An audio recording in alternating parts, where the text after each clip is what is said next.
in the Bundesliga, where one of the most secure managers, or so we thought a little while ago, along with Urs Fischer, perhaps ironically, got his marching orders. Steffen Baumgart of Köln had to bite the bullet just before Christmas. We talked about that scenario happening, but did it still possess a bit of shock value when you saw the news?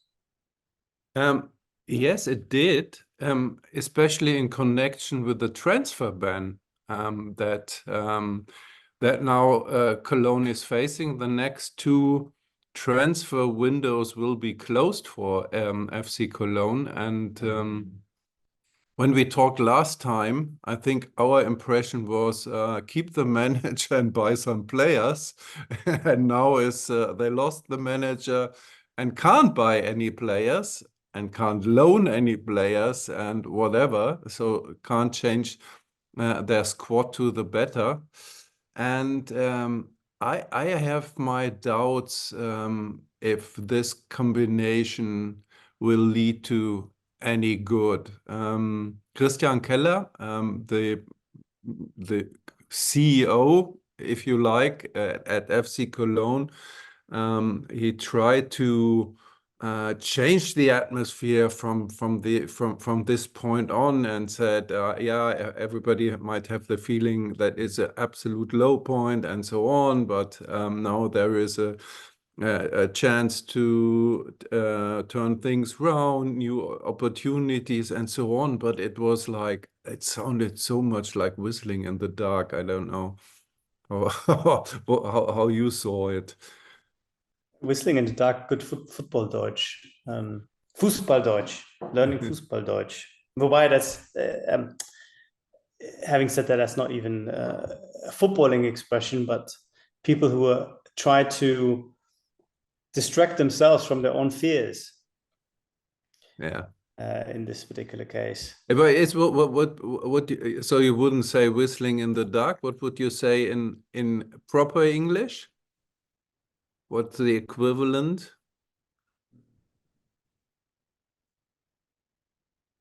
Can't think of one at the moment. It might come to me a bit later. Anyway, things are pretty bleak for Köln. I think the combination, the 1-2. Do you think, by the way, there was a link between those two decisions?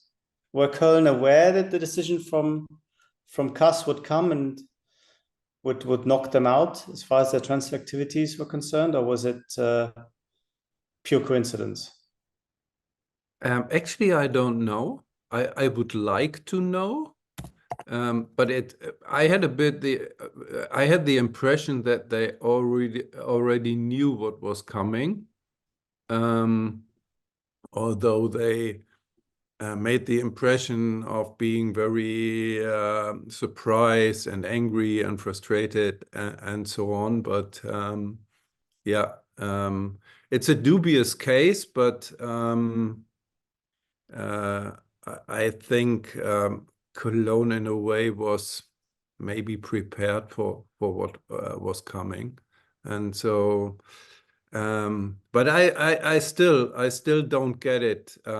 What might be the effect of this managerial change in Cologne, and still we don't know who it will be. Interestingly, there is a lot of talk of caretaker managers from the coaching team so far. Andre Pavlak, for example, also Stefan Rutenbeck, who was a caretaker manager several times in the past, who is coaching the under-21 team and so on. Cologne wants to have a coach that is not a Feuerwehrmann, but somebody who can lead them into the future. And maybe it sounds a bit like, yeah, we know it could also be the second division. This future, what the future might bring to Cologne. So a strange situation, and I think a lot of depression in Cologne concerning their football club. Well, Stefan Baumgart in an interview with Bild said he wasn't aware Köln would receive a transfer ban the day after making the decision. And he was very adamant that it was a mutual decision rather than him getting sacked, that he also agreed that perhaps a change was necessary, which is slightly unusual for managers, but perhaps reflects their special relationship. Yeah, but maybe this is a trend of the season so far. Amicable splits. I mean, we had it with Bo Svensson, we had it with Urs Fischer, and now we have it with Steffen Baumgart. Everybody at these clubs loved the manager, on the supporters, but also within the club and the players and so on. And you can see it from what happened afterwards, because nobody is saying a bad word about them, not even behind closed doors. So maybe the similarity between the three cases is that all the three managers also felt worn out or washed out and tired, and maybe had the feeling that they didn't have any new ideas to turn things around. And yeah, but I find it pretty remarkable when you look at what normally happens when managers are sacked and replaced and so on. It's not as romantic and complex as in these three cases.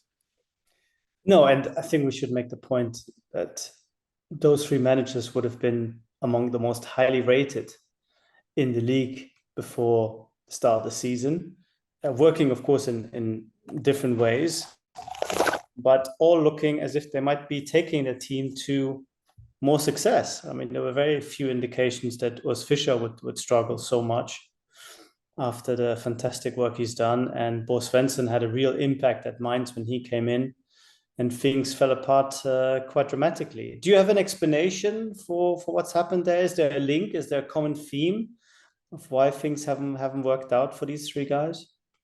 No, I wouldn't think so. I think the cases are completely different. I mean, especially if you compare Fischer and Steffen Baumgart. Steffen Baumgart lost two of his most important players. The club didn't properly replace them. Where Urs Fischer got a lot of new players and keeping the ones who brought him into the Champions League, and things didn't click and work together. So this very, very different story, and also this of Mainz is also is not fitting into the patterns of the two others. So no, I think it's the way how they left is similar, but the underlying stories are completely different. Okay. And what are the prospects finally for these three teams? You talked about Köln; they're in trouble. The transfer ban is not going to help. Are Mainz going to do better under Jan Sievert? And then what's in store for Union, you think, under Nenad Bjelica?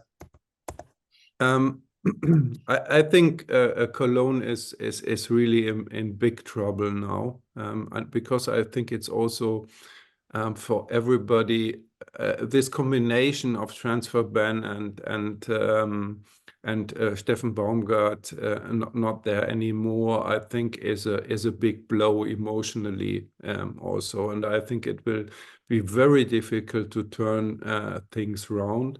When it comes to Union, I have my doubts about the new manager, because I can't see any idea so far. But he has, if you compare the team with Cologne or Darmstadt or even Heidenheim, there is much better quality at hand. I think we will see some not minor changes, or rather bigger changes in now in the transfer window.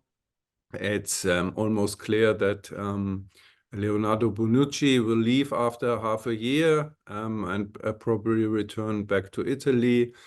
There are also a lot of signs showing into the direction that Geraldo Becker is leaving, and I think there will players come in, and so I think finally Union Berlin will end up in safety when it comes to relegation, but not too far above it. And Mainz, Jan Sievert is now taking over. He's got interestingly, they gave him a long contract until 2026, and I think I think it helped a lot that he won this point at Borussia Dortmund also. And in that game, you could see there is enough quality in the Mainz team to stay in the Bundesliga. And maybe via relegation matches or so. But I see Mainz as a team that should stay in the Bundesliga in the end.